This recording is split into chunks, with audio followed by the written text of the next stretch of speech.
Oh, I'm sorry. Did I break your concentration?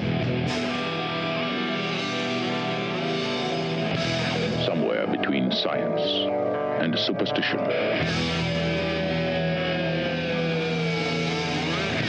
We have such sights to show you.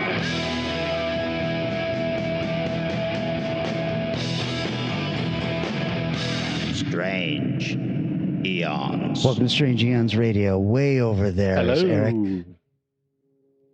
And way over there is Vanessa.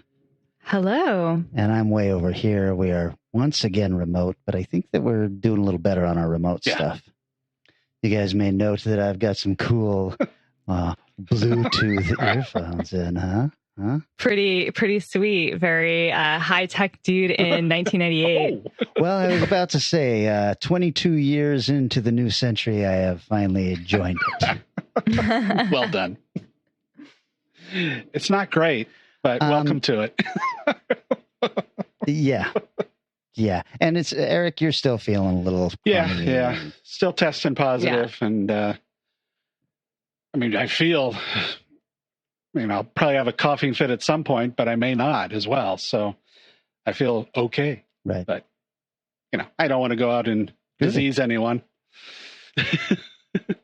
Yeah, please don't. Please don't. I just turned down a job because I was like, I've had COVID. I don't want to go on site and get it again. So thanks. But no thanks. Extreme. You guys tell me. I got a text from a buddy of mine, George Vaughn, who is a infrequent listener of the podcast, and I sent this text to you. But you guys tell me where you fall on the kind of backhanded compliment. Out of the blue, I get, dude, Strange Eons podcast is very entertaining.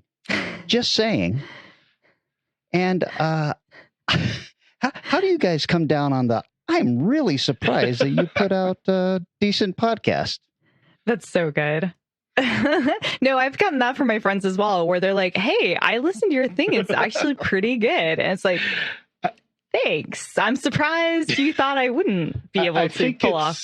I think it goes back to the, you're my friend. You can't possibly be as talented as somebody I don't know. Like there's a guy I knew a few years ago who I knew played guitar, but then he played some of the guitar one time and played an audio recording of him going, Jesus, dude. You're like, you can really play guitar. Yeah. Or sort of like the first time you see Rick play bass on stage. It's like, damn. He's really good. Yeah. For Rick, for me, it was he had handed me a CD of his old band, and he was like, "Do you want to hear some of the songs from my old band?" And I was like, "Okay." And I ended up listening to that CD like 1,000 times. I was like, "Holy shit, this is amazing!" And their manager was Jeff Tate from Queensryche, so obviously he saw something in them also. Yeah. Well, I definitely had that experience seeing you sing, Kelly. I was like, oh, hey, you can sing. Oh, that's really good. It's really impressive. True. It's true. When you know somebody, it's hard to imagine the other talents that they possess until they smack you in the face and you're like, cool. I keep waiting for you to do something to impress us, Vanessa. I know. I'm sorry. I don't have a lot of that hidden away. Wait, you want to watch me live edit? Oh, it'll knock your socks off. I really do. Yeah, sure. Cannot wait. Let's see that. I can type really fast too. So I started watching a new show, you guys. Eric, I know you'll definitely be into it. Vanessa, I think you will think that you're not into it until you start watching it. And it is called The Offer on Paramount Plus. Yeah, that's on my have to watch list. I really want to see that. It's a have to watch show. It is about the making of The Godfather. And I would bet that 90% of it is fiction, but it's super entertaining. And you're looking at all of these people playing these very historic figures in the film industry, in the 70s and everything. And it's pretty damn interesting. It sounds really boring. I thought you would think that. I think you would like it a lot. Miles Teller is the lead. Oh, okay. And you're going to recognize just about everybody in it. Tom Hanks' son is in it. And Colin Hanks. Yeah, and I can't remember Giovanni Ribisi. I think that's Sounds how you right. pronounce his name. Yeah. Yeah, he. I don't know if he is wearing a fat suit or if he really dedicated himself to this role, but he's playing a mobster, and I'm just like, I had to stop watching an episode so I could come do this stupid podcast. That's really what I'm complaining about. It's pretty impressive. Well, I haven't had as much time for films and TV stuff as I would have liked. Just it's been a really busy time in the Williams family household. However, I did get really addicted to this comic book that I don't know if either of you would actually be interested in it. Probably not, but there's a 4-book series out. There's a 5th one coming called Heartstopper. And Netflix ended up making a show about it. And I read the first one and I was like, oh, it's like a coming of age, like guy falls for guy, other guy is straight, awkwardness ensues, comic laid out like a book kind of thing. And I got so addicted to it. I read them all in one day and then bought all the novelizations and then watched all the show. Wow. So show is not as good, I don't think, personally. But yeah. So anybody out there, if you really like teen romance, highly recommend it. Is there any genre in this other than teen romance? They're British. That's a genre. Okay. All right. They're teens. They have a rich fantasy life. I'm doing my best. Hey, you know what? like it. I also read the Buffy the Vampire Slayer comic series that is pretty good. There's only 4 issues of it out right now, singles, but it's like old lady Buffy. Oh, clearly inspired. A new series?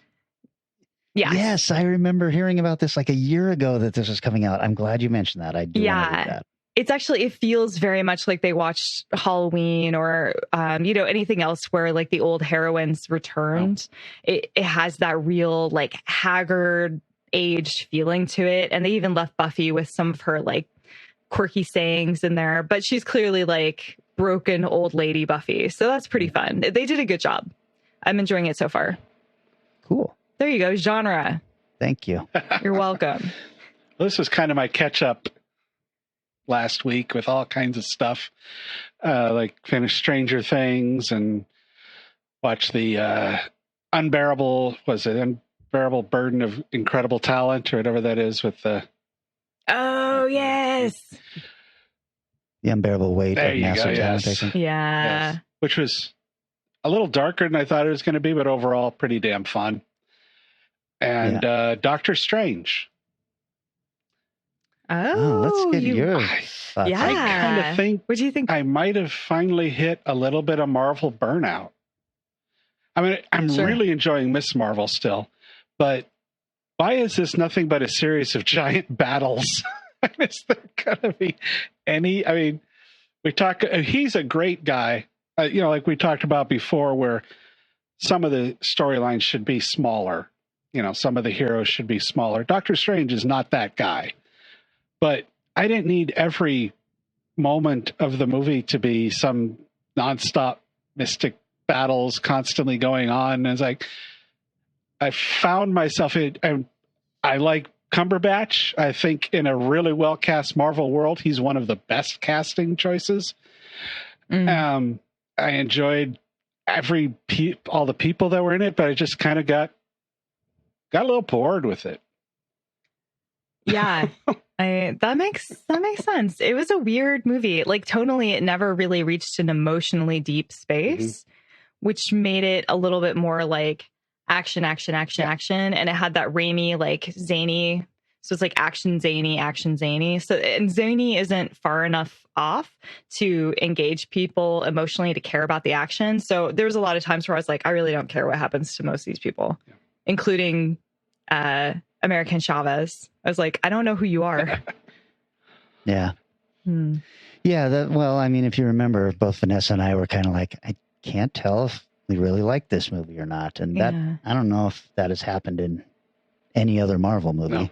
The problem, of course, being that they give you something like a 2-part Thanos epic and everything. And then what are they going to do next? They have to keep building it up higher and higher. And it, I don't think that it requires that, but I think that studio execs think that it's like, if they're not going to up it, why would we bother coming to see the movie? It's like, well, let's look at the success of Miss Marvel, guys, and go, oh, I guess if we just tell a really well-told story, we can sell it. People love Marvel. But once you've destroyed half the universe, how do you up that?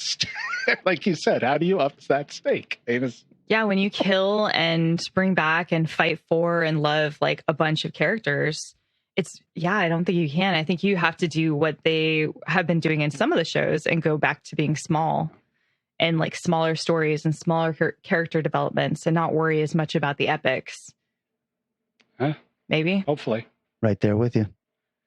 On a unrelated but slightly related note, have you guys watched the finale of The Boys? Yes. Yeah, as of last night. Yep. That certainly upped the stakes quite a bit. Yeah, it did. Yeah, I don't think anything's lessened. I think every single piece of that is upped in stakehood. Yeah, I mean, let's talk a little spoilers here. So if you haven't watched the end of season 3 of The Boys, then maybe fast forward a minute or so. But that final image, that final scene got creepier and creepier and creepier. It just every next shot made me more uncomfortable. At the rally? Yes. So Homelander killing the guy was bad. The crowd cheering it was bad. And then the sun smiling about the cheering was worse. I got some real bright burn off that. Yeah. So like Eric, we talked a little bit about this last time.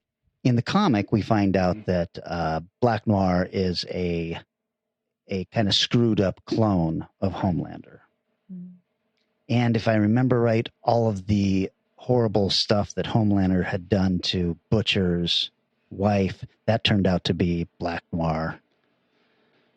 And so there was all sorts of weird shit going on. And, in the comics, Butcher doesn't live. Homelander doesn't live. So if they decide to start taking this further and further, they certainly can. They don't need the entire cast. But yeah, I was very satisfied in the way that only a really nihilistic show can make you satisfied. Where you're just like, yes. The next season. Yeah, and all the worst things that happen are still like all the stakes are still there because Homelander's still alive. Queen Maeve is still alive but missing an eye. What's his name? And Soldier powerless. Boy and powerless. Yeah. Soldier Boy is still alive but in a case, and it's like none of the pieces on the table actually got removed. They're all still on the table. They're just slightly shifted in the back. Somebody just put the chessboard away for the weekend. So you're just like, nothing is resolved. You still have cancer. You still might have cancer. It's just like, I've never have been so stressed out by a show. I've been rereading the comics right now. I'm like part of the way into Omnibus number 2. And what is really interesting in the reread is what they're not covering. But it's because this is not a reproduction of the comic by any means. But the flavor of the story and all the characters is so incredibly well captured that it just almost feels like I'm reading the further adventures of the boys as opposed to the what they used to adapt into this show, which is pretty cool. Yeah. Because Walking Dead did that and kind of crapped all over themselves. And the boys did that, and they are pulling it off brilliantly. Yeah, and I'm still on the fence on how I feel about Umbrella Academy because they've gone off in their own direction now too. And I haven't finished the new season, but that tells me something because I usually binge that in like 2 days. Yeah. Ooh. Yeah, that was not in my catch up yet, but had to do Evil, so. Still have not yet seen Evil. Okay, is it my turn? It's your turn. Awesome. Sorry, just checking. I got so swept up in the conversation. Good. Did either of you check out this weird movie that just came out called The Princess? No. I heard about it. The review I read about it was very interesting. So what did you think? It was super crazy. And it's basically like Rapunzel or like any Disney princess movie meets The Raid. Oh. Yeah. Whoa. Yeah. So you start off with this girl who's like, she wakes up unconscious from being unconscious in the top of this tower. And she's clearly a princess. She's like in this beautiful garb and she like looks out. It's a fantasy setting. And I don't know why I keep doing that. And she needs to escape the tower.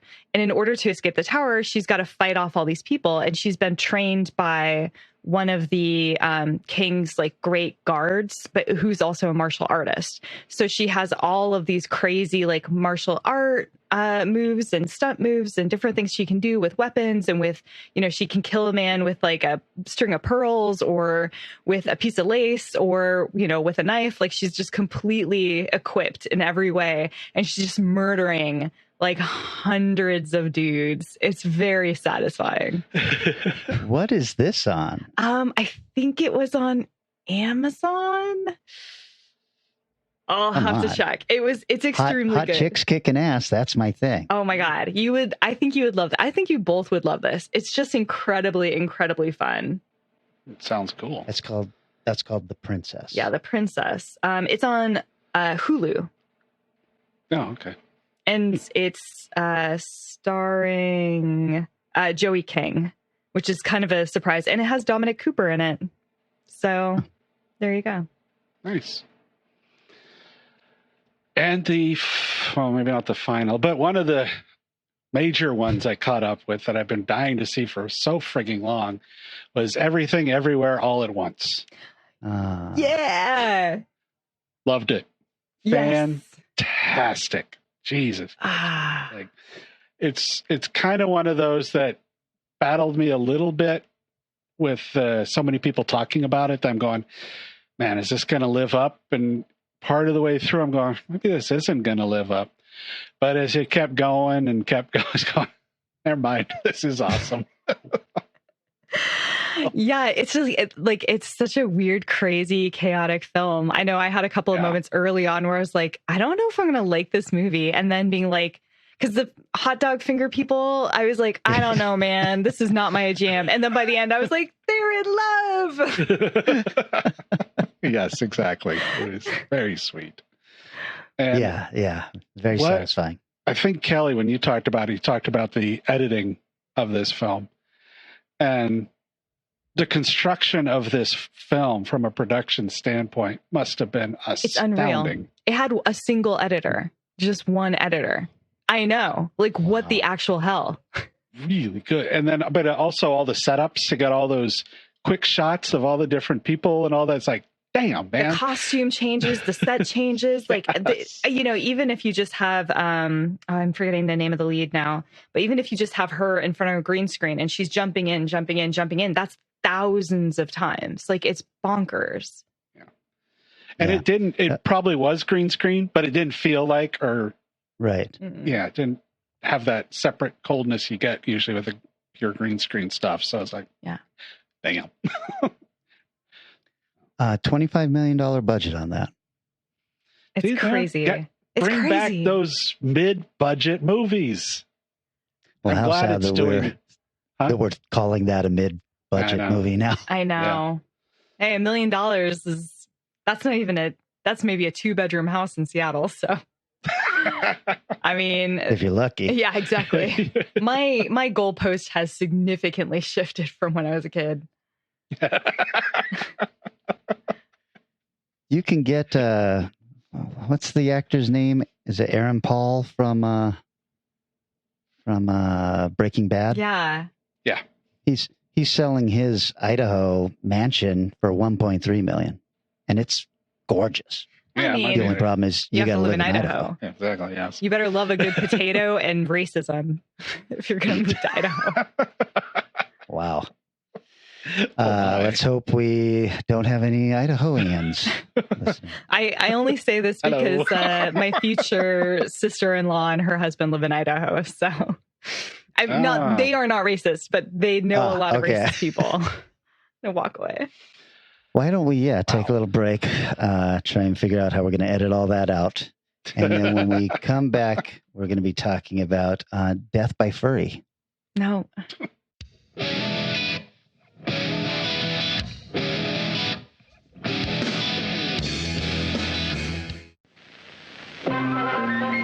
Ladies and gentlemen, in the center ring, we proudly present an exciting and unusual collection of wild animals. Each and every one of them bald. Monkeys, tigers, bears, all with no fur. Wait, let's look again. Fuzzy Wuzzy was a bear. Fuzzy Wuzzy had no hair. But watch this. Take him from his cage, set him on a circus platform, and within 3 days, Fuzzy Wuzzy will grow his own fur.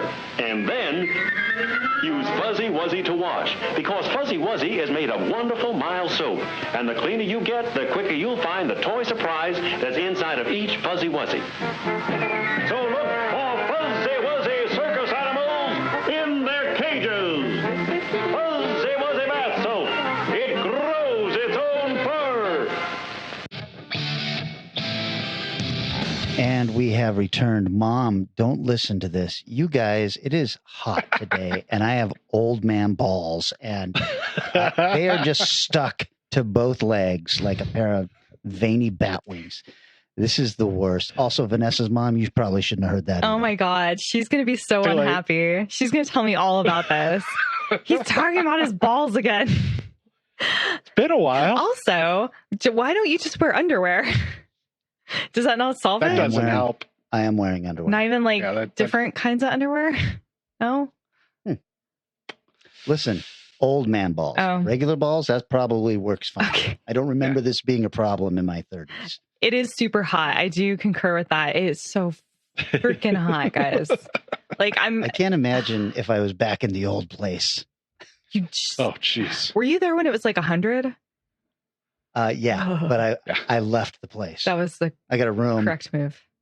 Yeah, Oh, I got that's a room right, down yeah. the street with AC and all that. Yeah, it's only 85 Good today. call. It's not 110 or whatever it was. So Anyway, Vanessa. Yeah. This was Eric, edit all that out. Vanessa, this was your subgenre. yeah, so this one I got really excited and enthused about the concept of furry monsters or furry friends or whatever you want to call them, except for not actual literal or modern era age of furries in the vein of something like a brony. Not that kind of furry. Not adults in costumes. That's a strange connection you make there with bronies and furries. They're like this to me. They're tied it together at the hip. I don't know. They're the same, the same species. Speaking of which, Vanessa, do you remember meeting Leia down at the Lovecraft Film Festival? Yeah. Her man Aaron. They listened to the show, and she texted me and let me know exactly what bronies were. Oh, good. And I said, look, I already knew that. I just didn't want anybody else to know I knew that. It's okay to be aware of the world you live in. That doesn't mean you're engaging in it. Just because you're like, oh, I know what a brony is, doesn't mean we're going to be like, haha, because you are one. Weirdo. So you guys don't mind that I'm a clopper? Oh my God. I do know what a clopper is. I don't. Don't right. Google image that, because that is a different vein and not okay. It's like bronies, but it's like BDSM, right? Okay. Oh. Anyway. So the reason why I chose this subject is because there's a movie I've been wanting to talk about for a very long time, and it felt like this was finally the opportunity to discuss it. And that is a movie from 1950 called Harvey.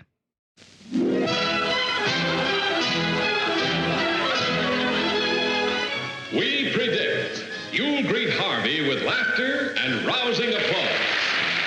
How do we know? Because for 5 long years, audiences did just that on Broadway for the most talked about Pulitzer Prize-winning comedy of our time. And now at last, Harvey comes to the screen, better, richer, funnier than it ever was on the stage. starring James Stewart as Elwood P. Dowd, America's most amiable citizen, with hilarious Josephine Hull and a grand cast. And once again, the critics are raving. Says Luella Parsons,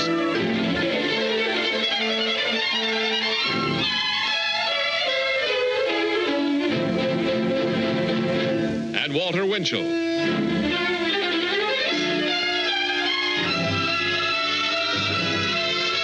And Hedda Hopper.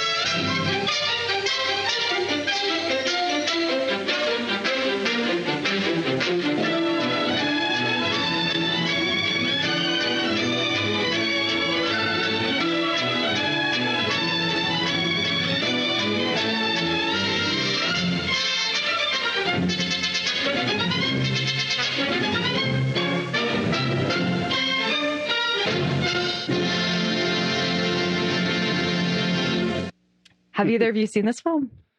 Oh, yes. Oh, yeah. Okay, good. Well, A classic. it's kind of a classic, but I feel like it's a little bit hidden, a little bit of a hidden gem. Like I definitely came across it by accident through somebody saying Donnie Darko is just based on this other film, which led me to a glorious, glorious place. So the Rotten Tomatoes for this movie are 86% from critics and 93% from audience. So very beloved.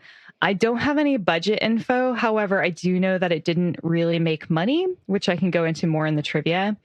It was directed by Henry Koster, who has 50 credits to his name, including, now remember, we're in the 50s, guys. So all of these credits are going to be pretty not relatable movies from any time recently, but I tried to scoop up the ones I'd at least heard of, which I don't know if that's helpful, but The Bishop's Wife, The Singing Nun, My Man Godfrey, and The Virgin Queen. He retired actually after directing The Singing Nun and became a painter where he did portraits of the actors he'd worked with. Fun fact. It was written by Mary Chase, who actually wrote the Pulitzer Prize play. And that's what all of this is based off of. The screenplay was done by Oscar Brodney, who has 61 credits, including The Glenn Miller Story, The Gal Who Took the West, and When Hell Broke Loose. And Miles Connolly contributed to the screenplay. They have 26 credits, including Here Comes the Groom, Music for Millions, and The Right to Romance.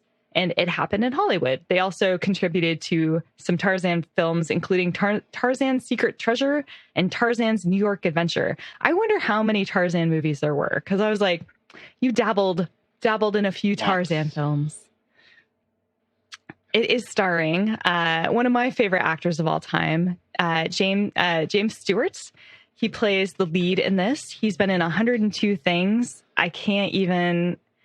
He has so many recognizable titles that it's unfair to people on Earth. But I grew up with him in It's a Wonderful Life. I also love films like Philadelphia Story, Rear Window. He does a lot of Hitchcock, including Anatomy of a Murder, Vertigo, Rope, The Man Who Knew Too Much. He was also in Speed, not that one. Broken Arrow, not that one. And An American Tale, Fievel Goes West. Yes, that one. It also has Josephine Hull in it, who plays Vida Simmons, Jimmy Stewart, aka Elwood Dowd's sister. She's only been in 14 things, one of which was Arsenic and Old Lace. She's extremely good in this. I believe that she actually was nominated and won an Oscar off of this movie, and it's too bad she wasn't in more films. Victoria Horney, who plays Myrtle Mae Simmons, aka his niece. She's been in 50 things, including The Ghost and Mrs. Muir, Crimson Key, and Secret Agent X9. However, she mostly played maids, brides, and nurses. Cecil Kellaway is in this. He's been in 148 things, including Guess Who's Coming to Dinner, Postman Always Rings Twice, I Married a Witch, Invisible Man Returns, and a lot of TV walk-ons. Charles Drake, 146 things, including Valley of the Dolls, The Swimmer, Conflict, and a lot of TV walk-ons again. Peggy Dow, who is the hot nurse. She's only been in 11 things, and she's super watchable and super warm on screen, and I'm really gutted she wasn't in more because she's just great. Wallace Ford, who plays the taxi driver. I think he was like a celebrity walk-on because he's only in it for a little bit, but He has 166 credits and was pretty well known. He was in Freaks, Shadow of a Doubt, and A Patch of Blue. And Jess White, last but not least, he plays an orderly at the hospital in the film. He's been in 183 things, including The Pajama Party, The Bad Seed, Death of a Salesman, and It's a Mad, Mad, Mad, Mad World. He also did some voice acting, including Jesse White in Garfield and Friends. So there you go. I love that like these older actors have so many film credits. It's unreal. It's like, how were you just in a film like a week or a film a day, or like you just like, oh, I'm gonna go over here to the studio's B lot and be in this one for a few lines. So I'm gonna go over here. Like, it's incredible. Well, that's what the studio contracts were all about. You didn't actually get to pick what movie you were in. Oh, they told you what movie you were in. I don't think I knew that. That's kind of incredible. Yeah. Okay, so the story is we begin with Jimmy Stewart, aka Elwood P. Dowd, walking out of his lofty estate, and he stops at a gate. He opens it, and then he looks way, way up. He kind of pauses and watches as something invisible walks past, and then he follows behind. Meanwhile, inside, his sister Vita and niece Myrtle wait for him to leave. As soon as they see he's left the gate, they throw off their robes and they begin to hurry around the home, preparing for a secret party they're throwing behind Elwood's back. Basically, they're trying to round up people for Myrtle's potential marriage prospects. They are sure that if he was there, he would ruin it all, and Myrtle wonders why he has to live with them.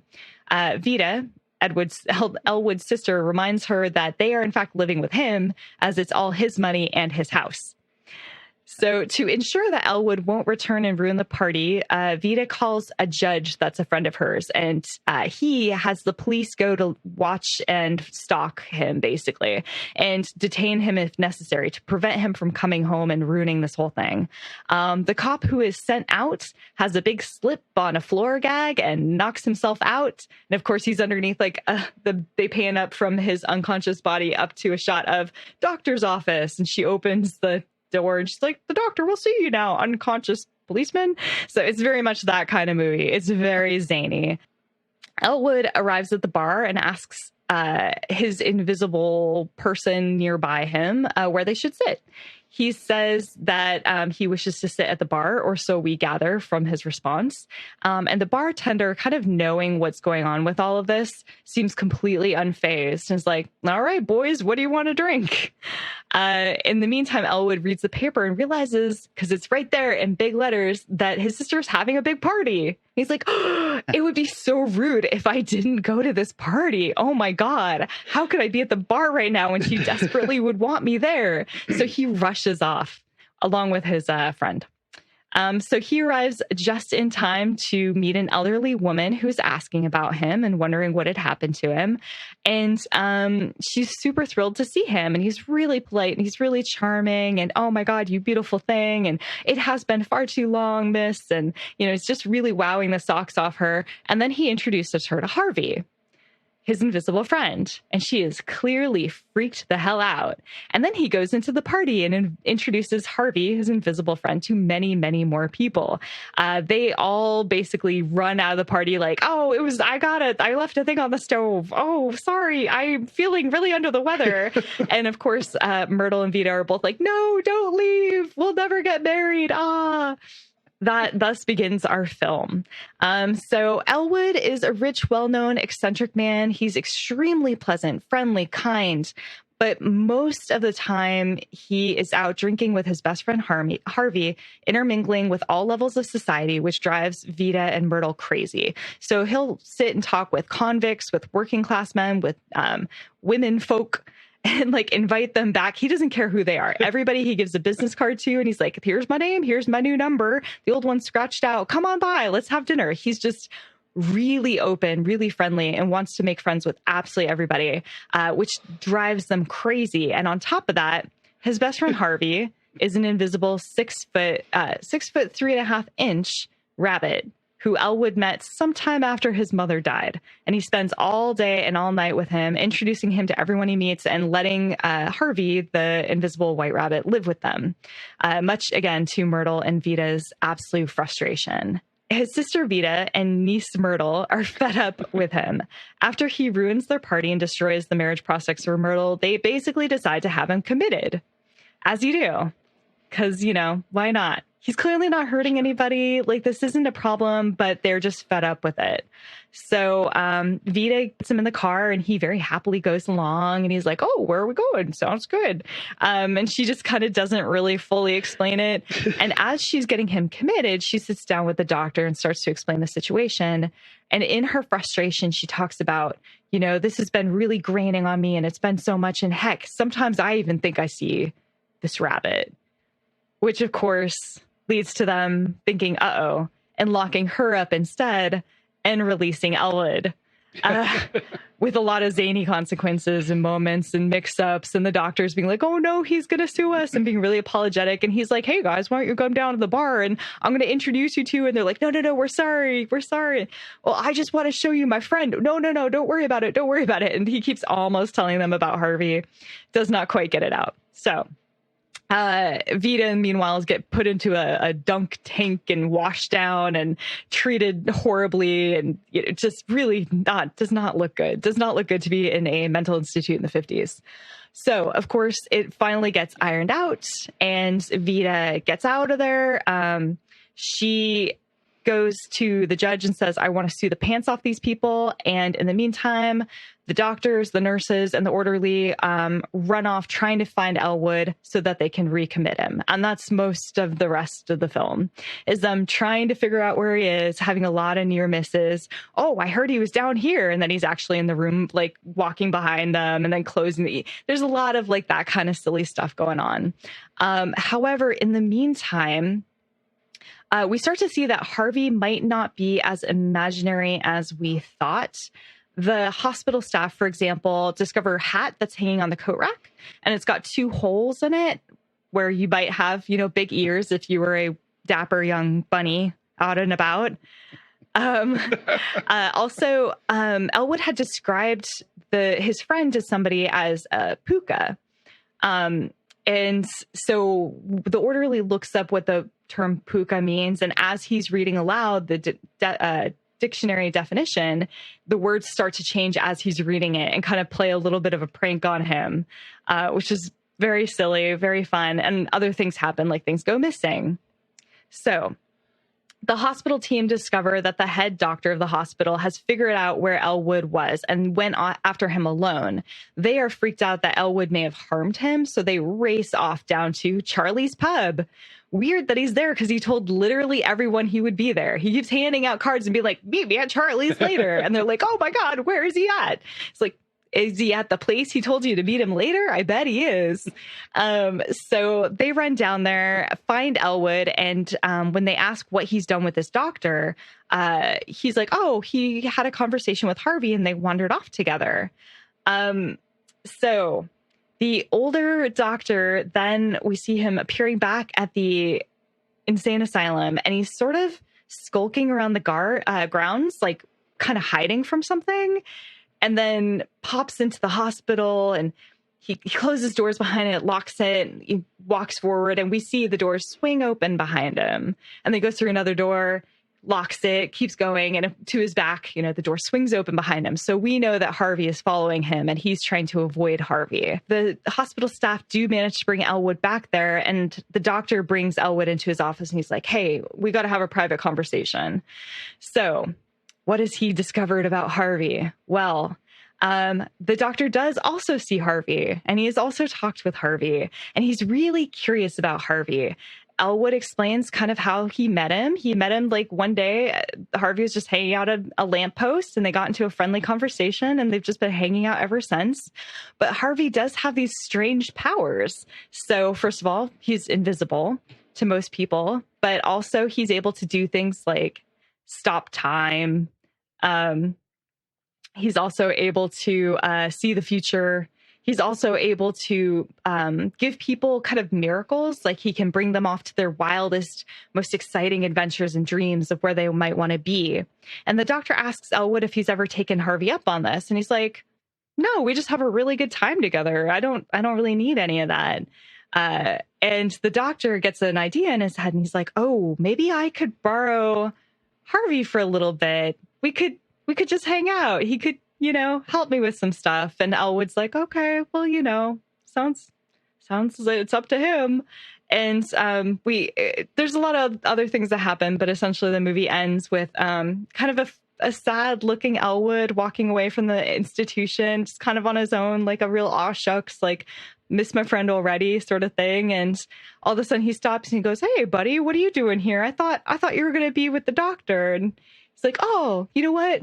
I prefer your company too.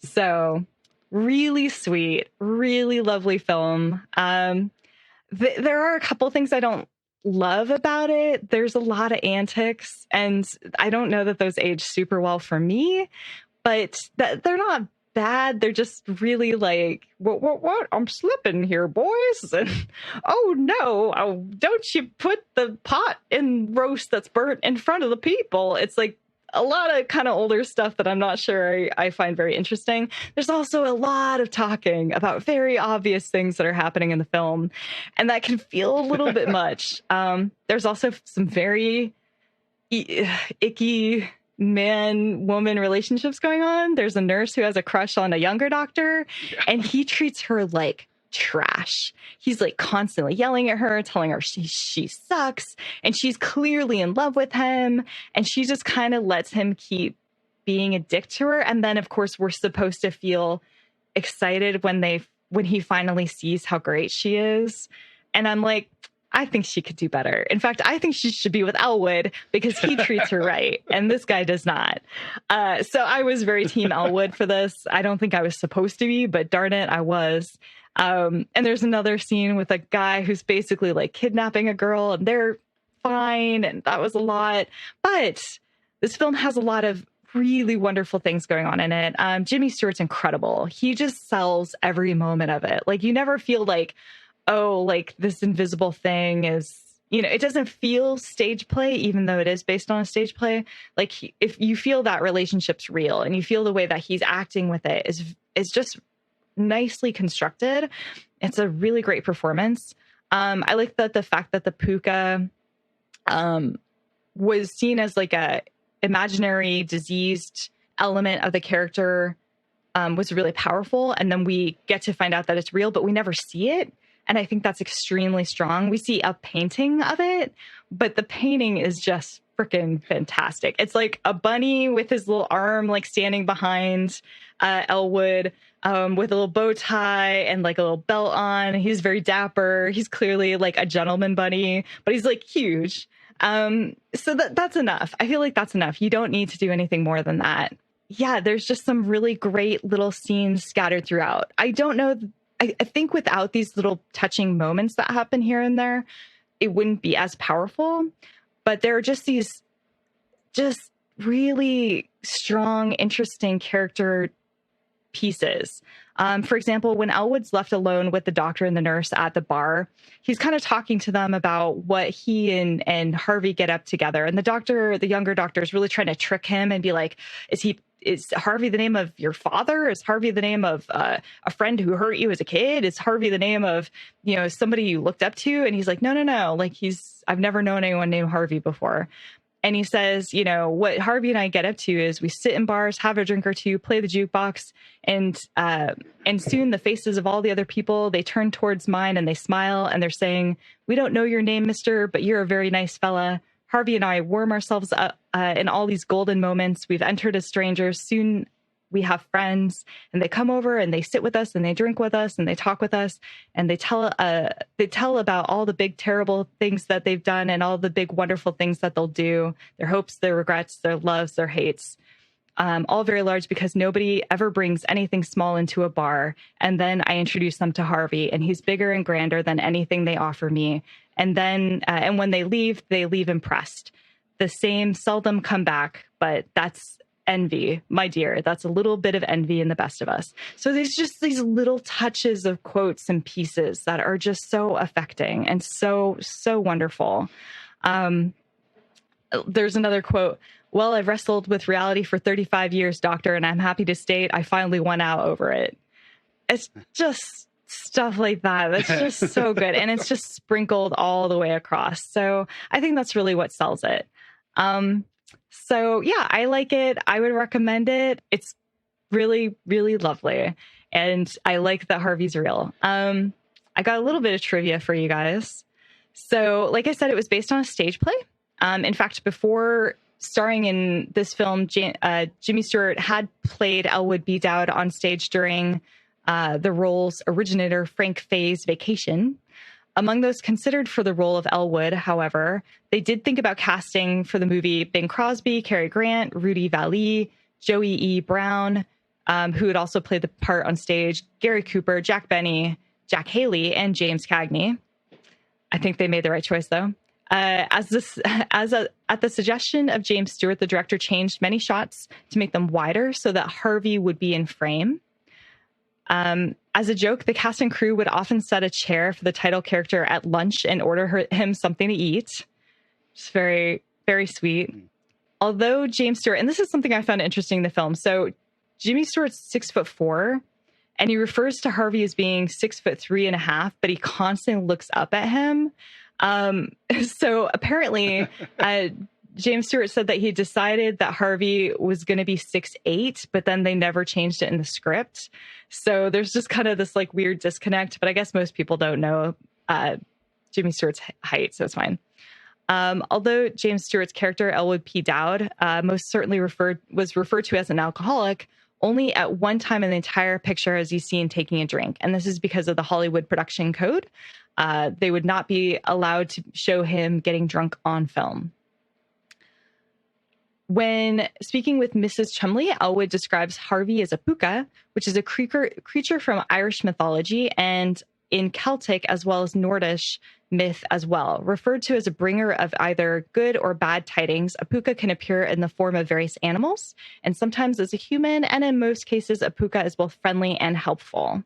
So there's a lot of trivia, so I'm trying to keep it down because there's just too much to talk about here. But in many interviews, Jimmy Stewart said that this role was his favorite. When Henry Coster married Peggy Moran, so the director, in 1941, he promised he would put her in every movie he ever made. He did, but in the form of a statue. So he put this poor lady's statue in a lot of films. She appears in this film when Vita's on the phone with the judge, and she sits there for 2 minutes as a statue. So Harvey was the director's biggest picture to date when he made it. Many thought it would be nominated for Best Picture, although it wasn't. However, Josephine Hull did win an Oscar for her performance, as did Jimmy Stewart for the role of Elwood. The film did well at the box office, but not quite well enough to recoup its production costs, which have been driven way up by the $1 million price tag for the rights to the play. So whatever they thought they could make from it, they just never were able to quite recoup. It has a lot of remakes. There were just a ton of TV remakes that was done for it. 20 years after the film's release, Jimmy Stewart played the role of Elwood again on Broadway in 1970. And that was, he played it for the last time in 1975 in London. And eventually the rights, they really bumped around a lot.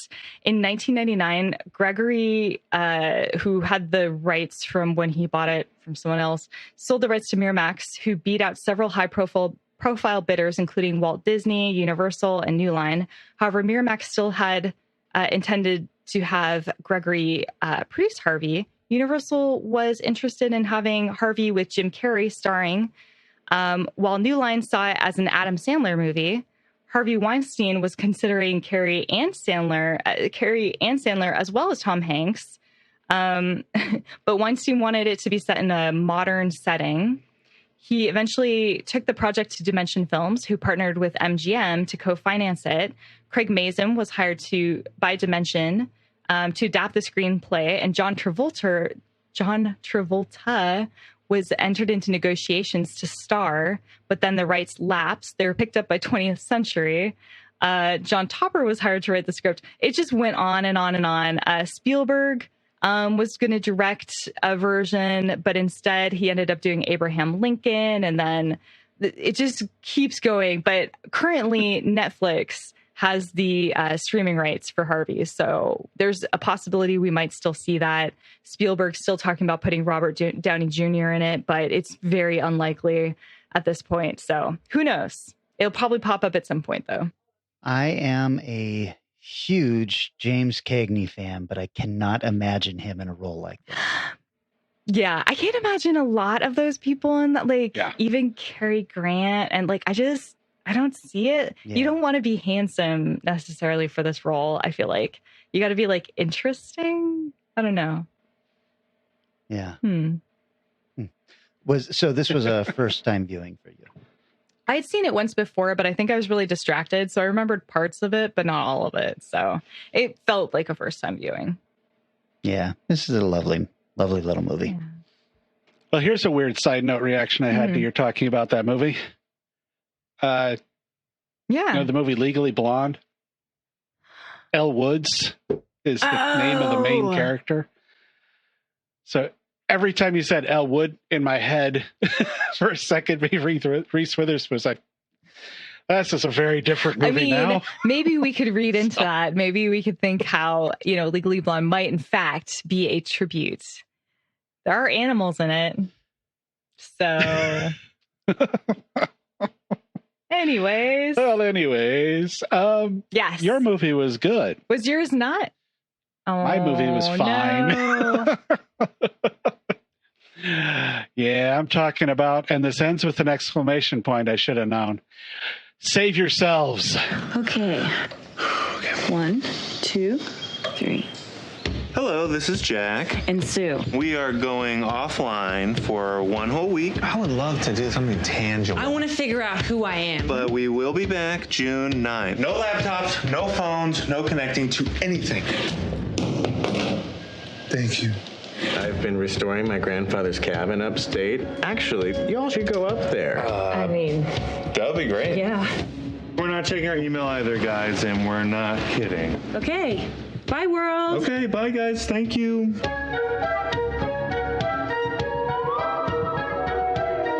So nice. Nice. You're a genius. Now we'll close our eyes and just feel each other. Okay. Feel with your brain. Right. We don't have any skills. The urge to take out my phone is very strong. I've been wanting to YouTube how to make a trap to catch a rabbit so bad. Shooting star. Oh my God. Did that one hit the earth? What is that? Has this been here the whole time? The poof. I don't know. Probably. Oh my God. What the What is happening? We need to turn our phones back on. Sorry, making a smoothie. Listen, it's getting weird here in New York. Serena, hello, are you there? Well, there's some kind of alien, very dangerous. Aliens? The poof is in the cabin. Poof on the couch. Poof on the roof. What? Poof on the roof.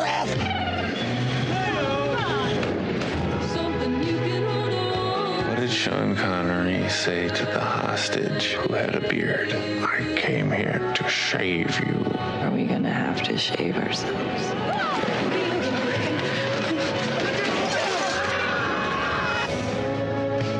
You're actually gonna go to the woodpile and get the axe. I'm gonna go into the cabin and get the grab bags by the door, and then we'll wait back in the car and we'll reverse. Okay, reverse, go to the woodpile, go back to the door, get the go bags, get outside, together. Are you listening or are you repeating? Can't you go to the axe? Just one more time. List that you had chose it. That's from 2020.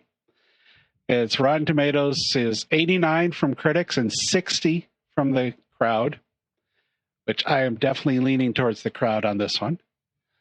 I couldn't find a budget for it. Everybody talked about how low it was and low. It looks like they had some money to spend. It doesn't look terrible. It looks pretty good. The actors are really good. It's limited location. They did the smart thing. They basically have 80% of the movie in one location. But I didn't watch this going, man, boy, they had no money. So, but it box office at a $301,000 in 368 theaters, no less. So that ain't great. Oh, But, man. It was yeah. not just streaming? Like, I thought, I don't know. I only ever saw it available for streaming. It was a Sundance release. Oh. So Sundance premiered it. And then, of course, once Sundance touches something, a whole bunch of indie theaters then show it. Yeah. This is written and directed by Alex Houston and Eleanor Wilson. This is their first film for both, although they did both work on Snowy Bing Bongs Across the North Star Combat Zone. What? Short film. Okay. I kind of want to see that just because the title. So is it porn? I seriously doubt that.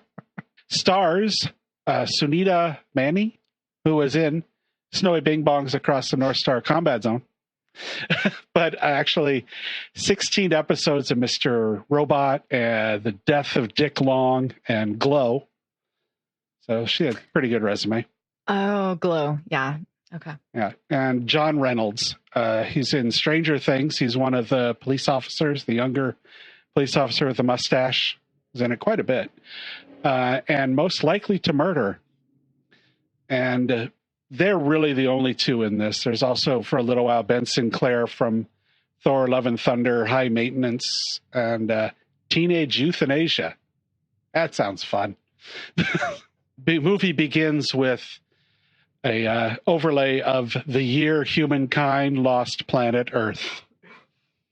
What works in this movie is, I would say, if you watch this film and either of the lead people immediately annoy you, walk away. Oh, no. Because they are the entire movie. I didn't really dislike them. I thought they were actually pretty good. Their banter was good. Their writing's decent. It's just, that's almost the whole movie, is these two bantering back and forth. And at times it's really funny. And at other times, it's kind of like, can we have a little bit more happen? Just a bit. It starts off at a party for a pre-wedding party. And one of their friends says, hey, you want to use my cabin in the woods and, just stay up there? They say, sure, we'll go up and stay there. And to do this, though, they decide they're going to check off the grid completely. So they leave an answering machine message saying, if you want to get a hold of us, you can't. So they turn off their phones and leave their computers behind and everything like that, which, of course, is what you have to do, I guess, in a movie like this sometimes. But they get up to the cabin and hang around for a little while, and then they discover what looks like a giant tribble hanging out in the cabin. Neither one of them think it's much. One thinks it's like a weird fuzzy decoration. The other person thinks it's like a strange ottoman or something. So they just kind of ignore it. And we have the obligatory, our relationship is our relationship going well? I don't know. What do you think? Is our relationship going well? Series of scenes. And which, again, at times are pretty funny. But they needed to throw in maybe one more character to show up and interact with them at one point. I mean, the guy who walks up to the cabin and falls down dead doesn't count. Because I thought, oh, well, okay, they're going to go out and find him. No, the movie goes on. They've kind of figured out what's going on. And then they discover the bodies. I was like, oh. At one point, they get a little tired of not being in contact. And then things start to get a little weird. So they decide, well, let's turn on our phones. And, of course, they're filled with messages and voicemails and text messages and all this stuff about the world being overrun by these, well, like I said, they look like tribbles. big tribbles, little tribbles, giant tribbles. But apparently they eat ethanol is their food of choice. So, of course, anybody driving a car is screwed. There's alcohol is taken from their place quite thoroughly. And they go on, they find a diesel truck. I don't think at this point they realize it's a diesel truck. They just know it's a truck that's working. So they get into it and start to drive away and run into another couple who gets killed by the fuzzy things. And there's a baby in there and there's a older woman hiding in the back. I mean, stuff starts to kind of happen, but at that point I was kind of checked out and I'm still watching going, okay, this is kind of interesting. The baby's adorable. Does some cute stuff with the kid. But again, it's all one of the bigger reviews I saw of this, I think is right on, was it's very one note. The whole movie is these two people are absolutely inept at being in the wild, even though the cabin's really nice, but they just don't know how to do anything outside of living in the middle of a city. And then I'll leave the end to, if somebody's out there going, I love banter movies, so I want to see how it ends, because sure, why not? The good old notes and trivia. Because unless I just sit here and try to quote lines, there's really nothing more to say what happens in the movie as far as plot or things going along. Mm. So the tagline, turning off their phones with the dumbest idea on the planet. That's awful. That's very lazy. That's quite bad. Yeah. Yeah. That's not even witty. The writer and director tried to retain merchandising rights to their poofies, as they called them. But the lawyers said, no, you don't have a chance. The studio's going to keep that no matter what you do. I'm like, oh, well, they're just giant fuzzballs. They're just tribbles. They're just literally tribbles. They did nothing with those rights anyway, right? So, yeah. Although something must have gone all right, because a television series adaptation for Hulu is in the works. Okay. From Universal Television. And I could see that. The base idea is an invasion of cute little puffy things. You can do a lot with that. But towards the end of the film, Sue says they're located near Pine Bush, New York. This is a big deal because Pine Bush had the reputation of being one of the U.S. biggest capitals for UFO sightings in the U.S.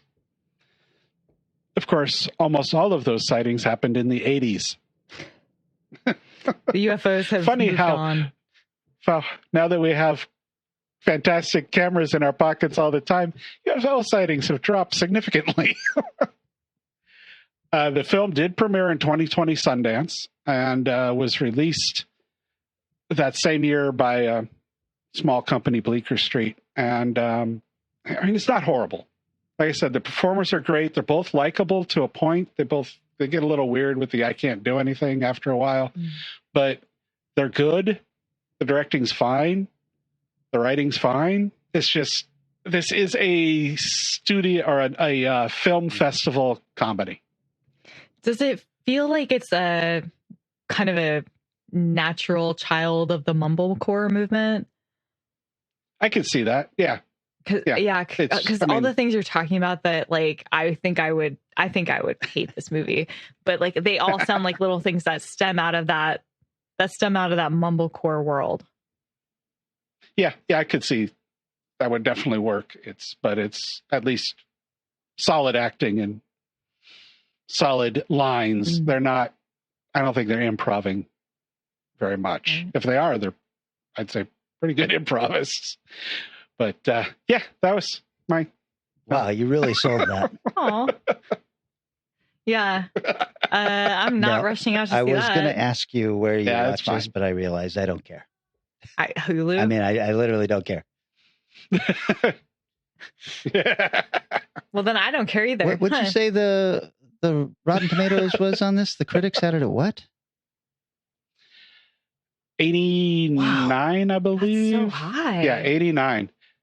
Like I said, if you're at a festival, you know how there are, and horror movies get this too. There are some films that you see at a festival that play so much better than when you see them anyplace else. Yeah. In the right crowd with the right audience, this would be a lot of fun to watch because there is humor in it. And if you get a bunch of people laughing, I think it would help the energy. Sort of like, for me, the ultimate example for me on that was Cabin Fever. Right. Which I saw at a midnight screening at SIFF and was an absolute blast. Mm-hmm. Then I watched it a few weeks later or months later at home and going, this is so much less fun. Yeah. Like watching Evil Dead by yourself. It's like, Not quite the same. I'm sorry. I don't love fun, so don't mind me. Speaking of you not loving fun, How about weird. you? You just come on here all the time and say I hate comedy and everything, and then you chose a comedy. Yeah. Well, okay. Yeah. A slapsticky, goofy comedy, no But less. it's with Jimmy Stewart. It's from the 50s, and it's about the deeper Look, you don't have to truths in sell life. us on this movie. I'm trying to figure out how come you liked it. Yeah. I wish I could tell you other than there's a big imaginary rabbit and everyone thinks this guy's crazy and he actually is right. And I think that that's lovely. There's something really great about that. It hits me right on the inside. But All right. Nice. Well, but I don't care if Chevy Chase has a bad Christmas. I do not give a flying F. He's Chevy Chase. He'll be just fine. I don't need to see him on a vacation ever. Noted. Ever again. As usual, Vanessa, when you pick a subgenre, I generally find something that I hadn't seen before that I really enjoyed. And so I must thank you again because I found a movie that I have heard of and decided it was not for me and decided to watch it anyway. And I loved it. This movie is from 1972 and it is called Night of the Lepus. Happened that night science made its greatest mistake. What unknown terror was born that night?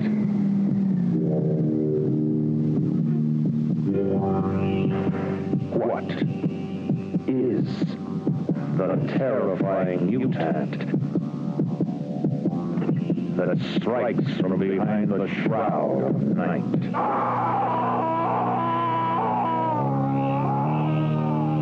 That night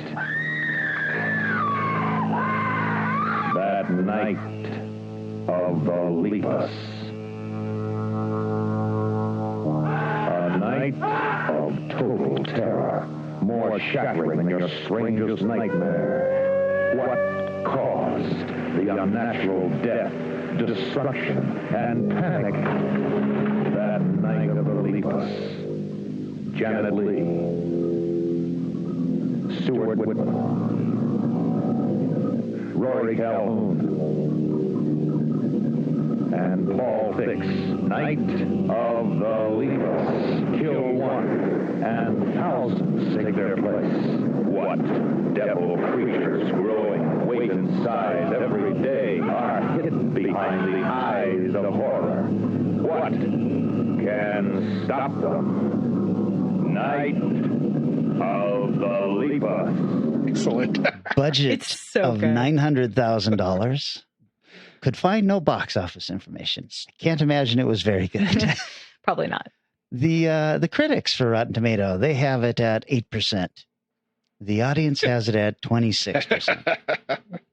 I had 100% enjoyment. So. It was directed by William F. Claxton, who has done just tons of TV from the 50s through the 80s, including 68 episodes of Little House on the Prairie, 57 episodes of Bonanza, and then episodes of Twilight Zone, Thriller, and The Frank Sinatra Show. He's done it all. It was written by Don Hall and Gene R. Kearney, who together have written stuff for Mission Impossible, Night Gallery, Kojak.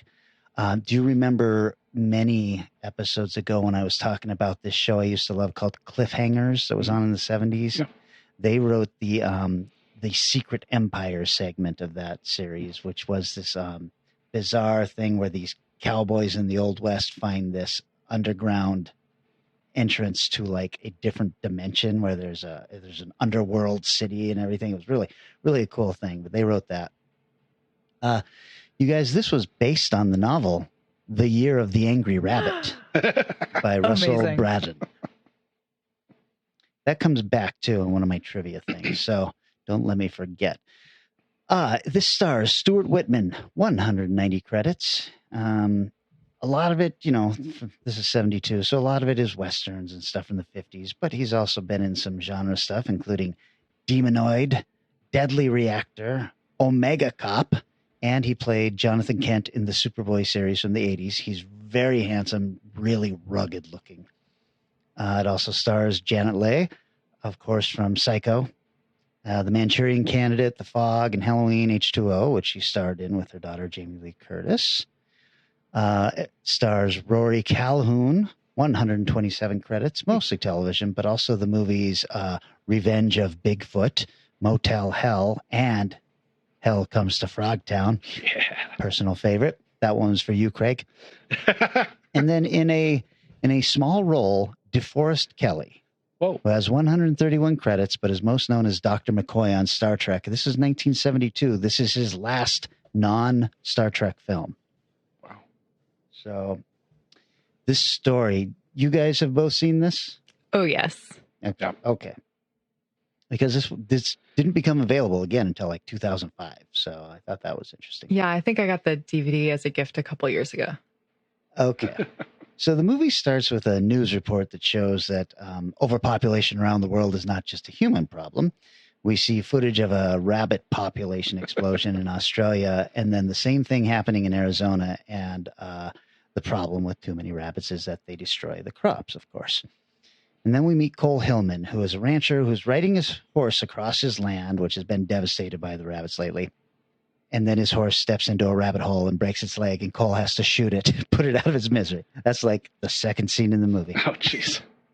So I understand what the writer was going for. They really wanted to make sure you knew that he was pissed at all these rabbits. But he is a good person through this whole movie.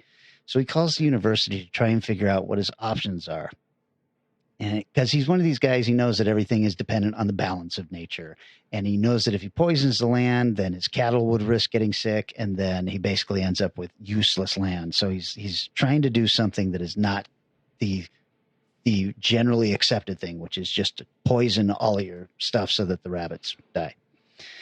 So that brings us to Roy and Jerry Bennett, who are a scientist couple who are trying to find more eco-friendly ways to deal with pests instead of DDT and such. This is at the time when DDT was in the news for everything. It's a really devastating pesticide. So Cole talks with them, but he's pretty clear that he can only hold out a couple more weeks before he's going to have to start using some kind of pesticide to deal with them. So Roy and Jerry take several of the rabbits he's captured back to their labs. And there are some kind of uncomfortable scenes here where they're capturing rabbits or shooting rabbits and stuff like that. And it looks like it's actual footage of this rabbit overpopulation problem. So if you're bothered by stuff like that, there are a couple of scenes that are a little shaky here.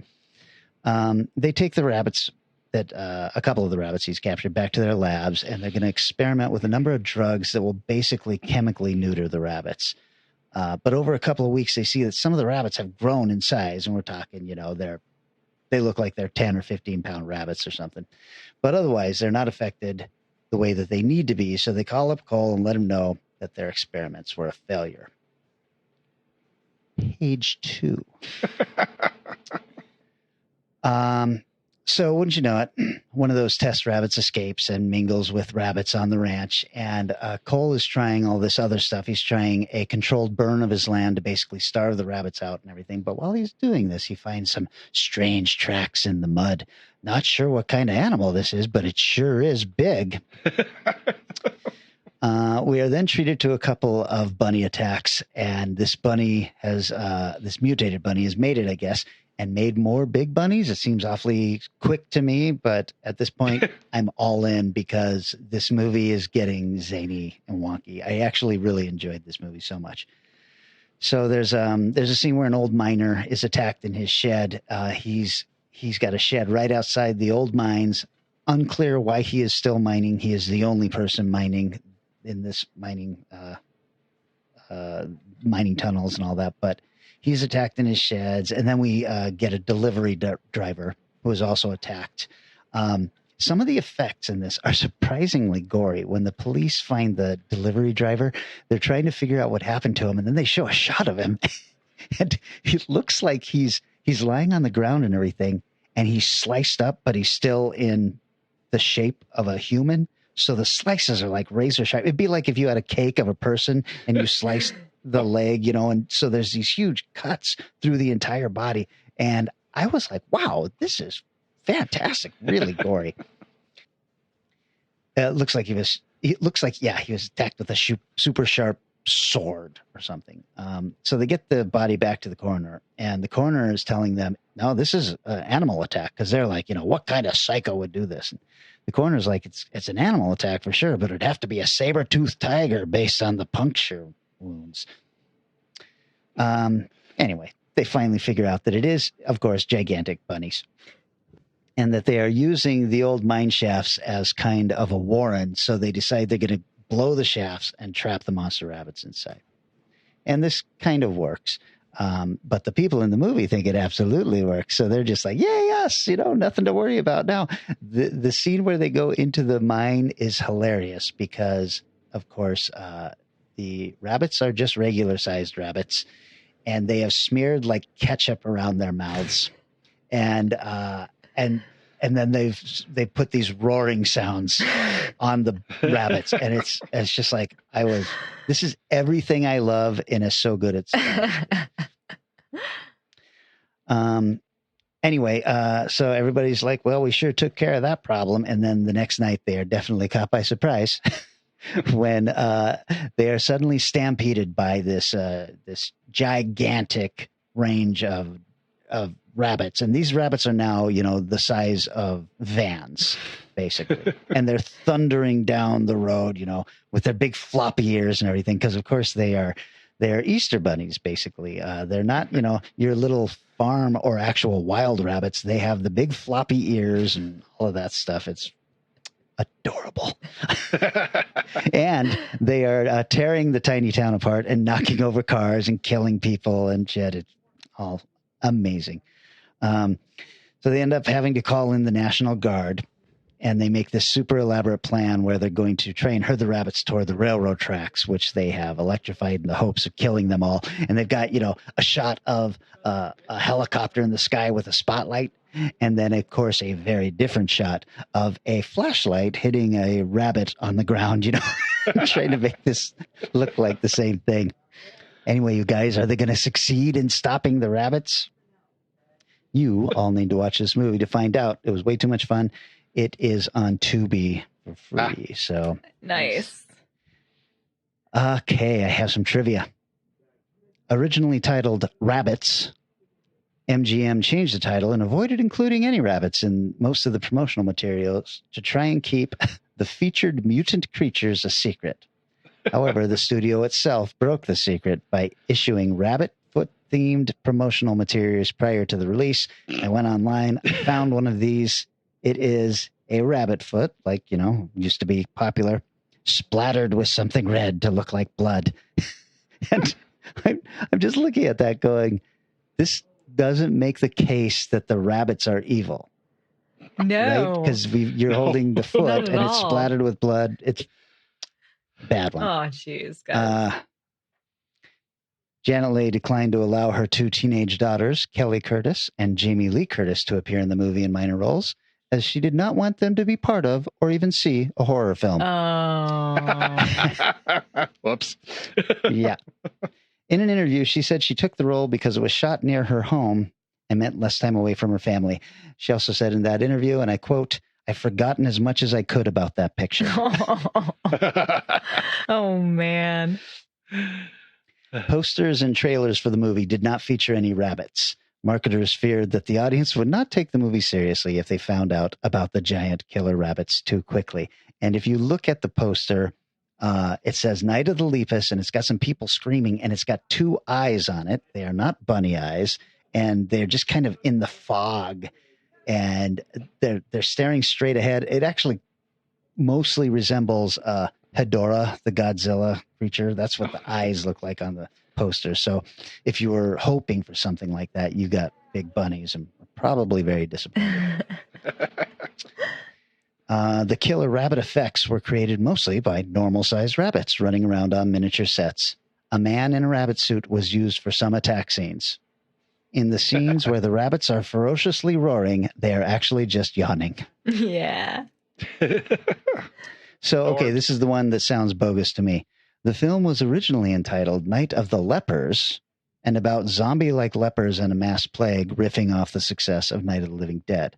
Unfortunately, the executive at MGM who first read the script was eating dinner and spilled wine on it, confusing leper for lepus. When he joked to his teenage daughter about a film with killer rabbits, she loved the idea. The scriptwriter was then commissioned to heavily edit the plot. Now, my only problem with this is based on a book. Right. Yeah. So this story, which is right there in the trivia, sounds like complete and utter bullshit to me. No good. Yeah. Here's my favorite one, though. Vanessa, you're going to love this. Okay.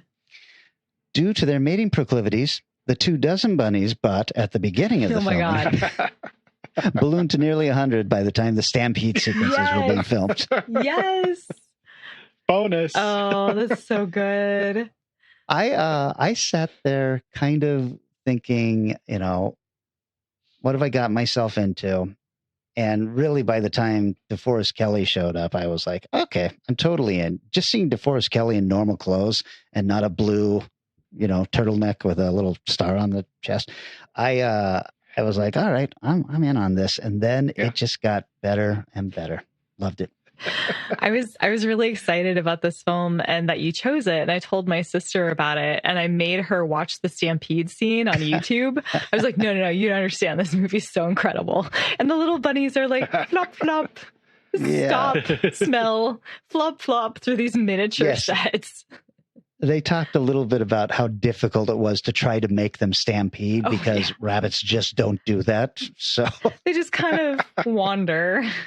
Yeah. Pretty adorable. The scene where they spoiler, where they run them all onto the railroad tracks is very weird looking because you see these rabbits kind of leaping and then you see these sparks and all this stuff. And when you look closely and you realize these are two different graphics going on. They have superimposed something. It turns out they superimposed pictures of firecrackers going off over the pictures of the rabbits and then just dimmed it way down to try and make it look like something was happening. I just love how much effort was put into this film. So very, very little. So good. I'm so glad you chose this movie. It's just delightful. It really is. Okay, so that is the show. I think that means it's my turn.